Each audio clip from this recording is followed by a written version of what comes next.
Hello সবাইকে, কেমন আছো সবাই? আজকে সকালটি খুবই সুন্দর, কারণ আজকে সরস্বতী পুজো। তাই আমরা তাড়াতাড়ি নাস্তা করে নিলাম। নাস্তাতে ছিল অমলেট ভাত, যেটি খেতে খুবই ভালো লাগছিল। তারপরে দেখো তাড়াতাড়ি রেডি হয়ে গেলাম। আজকে পরেছিলাম একটি পিঙ্ক শাড়ি। কেমন লাগছে আমাকে অবশ্যই জানিও। দেন তোমাদের দাদাভাইয়ের সাথে বেরিয়ে পড়লাম কয়েকটা ঠাকুর দেখবো বলে। তো প্রথমেই আমরা গেলাম জেকে কলেজ, সেখানে খুবই ভালো পুজো হয়। তো দেখো কত ভিড়, সেখানে অনেক স্টুডেন্ট ছিল, অনেক ছাত্রছাত্রী ছিল। তো দেখো তারপরে আমাদের মা অপূর্ব সুন্দর লাগছে দেখতে, এই যে আমাদের মা।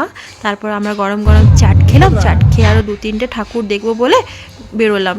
তারপরেই ঠাকুর দেখা হয়ে যাওয়ার পর আমি গেলাম আমার মায়ের বাড়ি। সেখানে দেখো আমার চেরি আমাকে দেখে কত খুশি। তো সেখানে গেলাম, তারপরে মায়ের হাতের গরম গরম চিকেন কষা আর ভাত খেলাম, যেটি খেতে ছিল অপূর্ব টেস্টি।